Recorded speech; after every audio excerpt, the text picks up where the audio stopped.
I moved in with my grandmother, Margaret, 7 years ago. At the time, it felt like the right thing to do.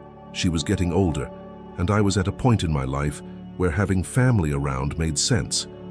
We took care of each other. She wasn't just my grandmother, she was my daily companion, the person I shared meals with, the one who always had a warm smile waiting for me after a long day. My grandfather, Richard, was another story. He was rarely around. Most days he spent his time at the pub, drinking away the hours.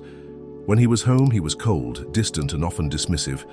He never seemed to care about anything that didn't revolve around him.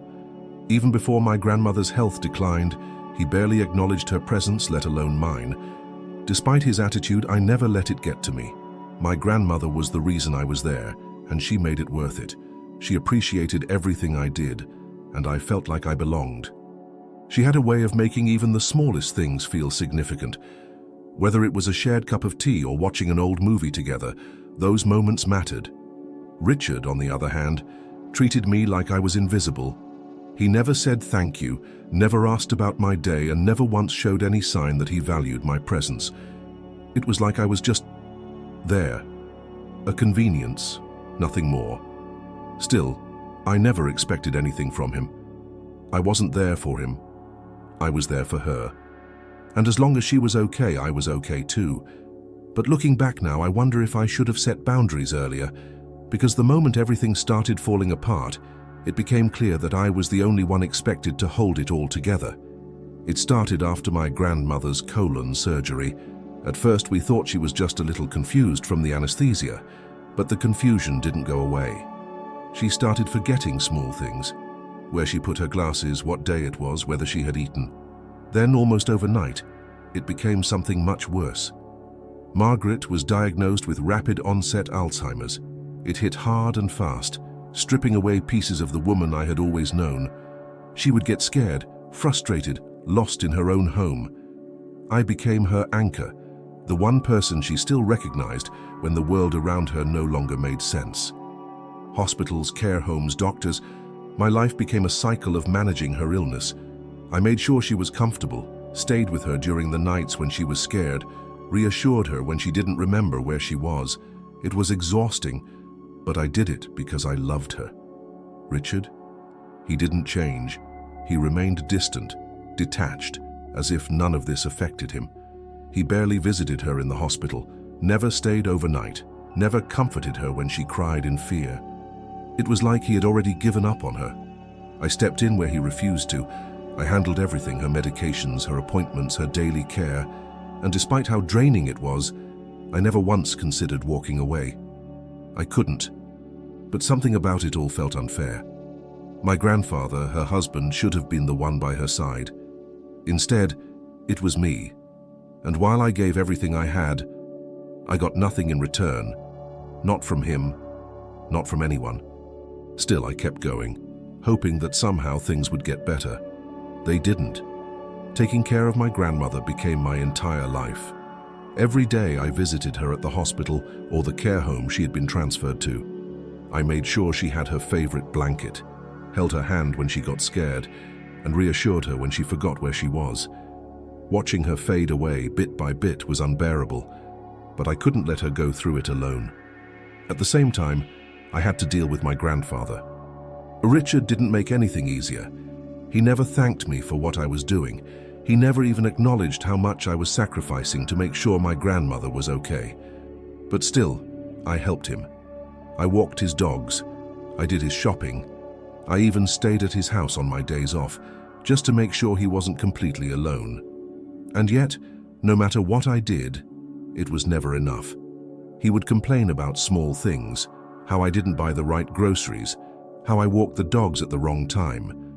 He talked down to me constantly, making me feel like I was nothing more than a burden, rather than the person holding everything together. The worst part? He treated the rest of the family differently.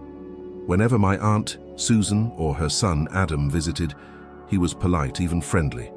They barely did anything for him, yet he showed them more respect in 5 minutes than he had shown me in 7 months. I tried to ignore it. I told myself that I wasn't doing this for his approval. I was doing it for my grandmother. But the more time passed, the heavier everything felt. I was exhausted, emotionally drained, and completely unappreciated. And then, things got worse. No matter how much I did, Richard never changed. He remained the same cold, distant man he had always been. Even as my grandmother's condition worsened, he never showed any real concern. He would visit her occasionally, but it felt more like an obligation than anything else. He barely spoke to her, never stayed long, and when he did, he seemed almost annoyed. I couldn't understand it. This was his wife, the woman he had spent decades with. How could he just sit back and watch her suffer without showing any emotion? Meanwhile, I was breaking myself apart, trying to be there for her. I barely slept, spent hours at the hospital after work, and made sure she never felt alone. But Richard, he would leave after a few minutes, head to the pub and drink like nothing was happening. I started to resent him, not just for his indifference toward my grandmother, but for how he treated me. I was his only biological grandson, yet he acted as if I didn't matter. He spoke to me with condescension, never with kindness. If I made the slightest mistake, he would criticize me, as if I was failing him in some way. And yet, with the rest of the family, he was different. He was never warm, but he was at least civil. He spoke to my Aunt Susan with respect. He even had friendly conversations with Adam, her son, who had done next to nothing to help.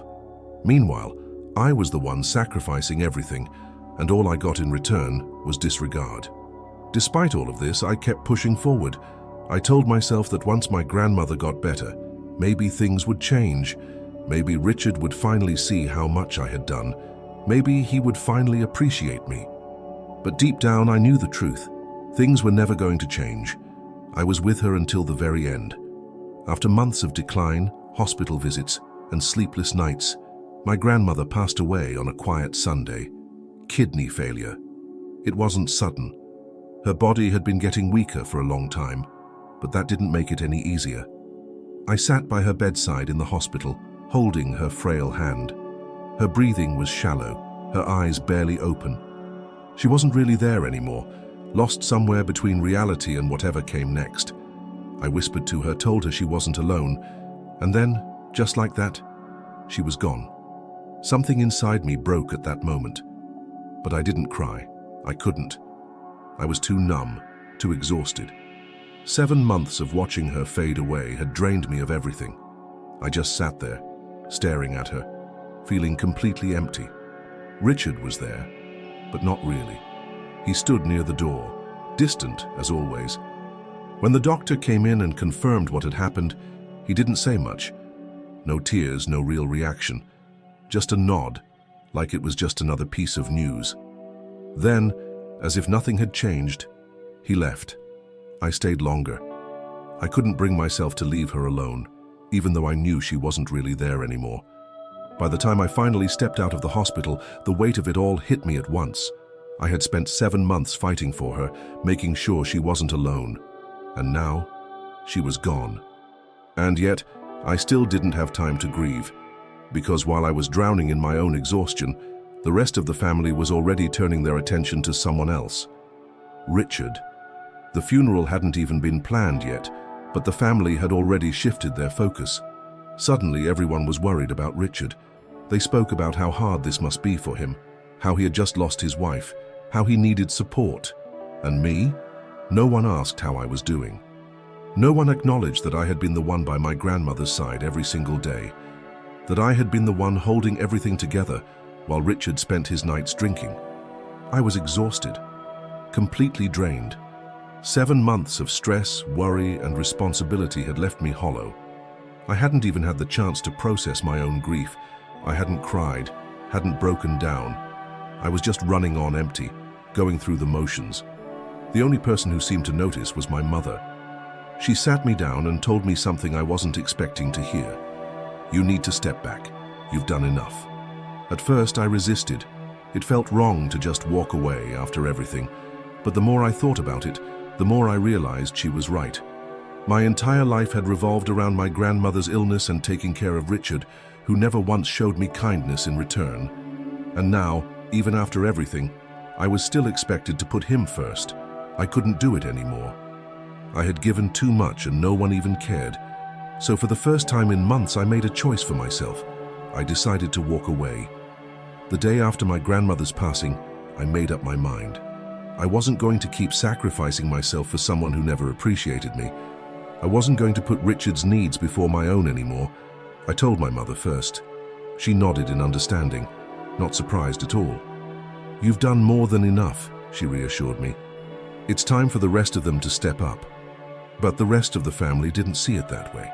When my Aunt Susan called, I told her plainly, I needed time for myself, and I wasn't going to be responsible for Richard anymore. There was a long silence on the other end of the line. Then she sighed. "He's grieving," she said, as if that explained everything. "You can't just abandon him." Abandon him? That was rich coming from someone who had barely lifted a finger while I ran myself into the ground for months. I stayed firm. "I just lost her too," I said.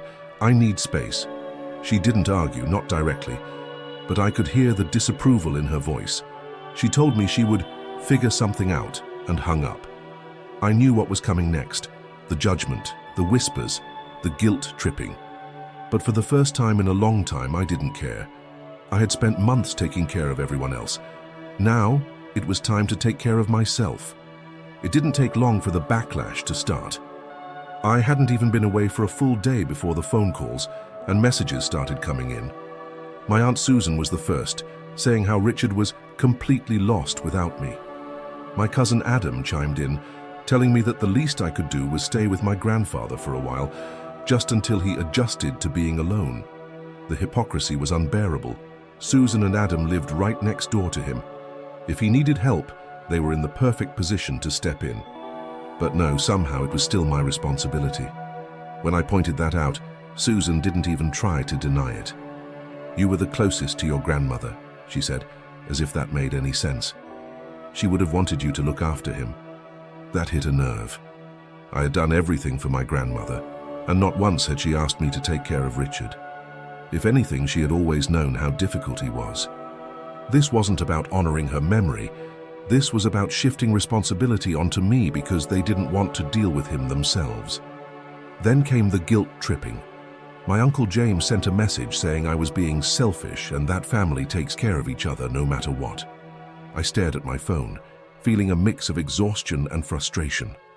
Where was all this concern when I was drowning for the last 7 months? Where was this support when I was running myself into the ground while Richard treated me like I was nothing? For the first time, I allowed myself to be angry. They had no right to demand anything from me, not anymore. I knew I couldn't avoid them forever. The tension had been building, and it was only a matter of time before everything boiled over. It happened at my grandmother's funeral. The service was quiet, emotional. I sat next to my mother, trying to hold myself together. But as soon as it was over, Susan cornered me outside. "So what's your plan?" she asked, arms crossed. "Are you just going to ignore your grandfather forever?" I took a deep breath. I had rehearsed this conversation in my head 100 times, but now that it was happening, all I felt was exhaustion. "I'm done," I said simply. "I need space. I need time to grieve." She scoffed. "We're all grieving, but we're not abandoning him." That word again. Abandoning. As if I hadn't spent months sacrificing everything for him. As if I hadn't been the only one actually taking care of my grandmother, while everyone else stayed in the background. My patience snapped. Where were you when I was staying up all night with her? When I was running back and forth from the hospital? When I was looking after him while he treated me like garbage? My voice was sharp, raw with frustration. "You live next door, Susan. If you're so worried, why don't you stay with him?" Her face tightened. She had no real answer for that. Adam and James joined in, trying to make me feel guilty, but I was done. My mother stepped in, standing by my side, telling them I had every right to step back. For the first time, I didn't feel like I had to justify myself. I had spent too long putting everyone else first. Now I was choosing myself, and they hated that. Days passed, and the guilt tripping didn't stop. The family kept calling, sending messages, making it clear that they thought I was the bad guy.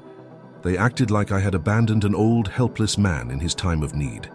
But where were they when I was the one struggling? Where was this energy when I was drowning, exhausted and alone? I still hadn't cried, not once. Grief was there, sitting heavy in my chest, but I was too drained to process it. Maybe that was the real reason I needed to step away, because if I didn't, I might never get the chance to grieve at all. My mother was the only one who understood. She told me again and again that I wasn't selfish, that I had already given more than anyone should have to. And for once I let myself believe her. Still, part of me wonders if I did the right thing. Did I owe Richard anything after the way he treated me? Was it wrong to prioritize my own well-being after everything I had been through? Or was my family just using guilt to make me shoulder a burden they didn't want to carry themselves? So, tell me, am I the asshole?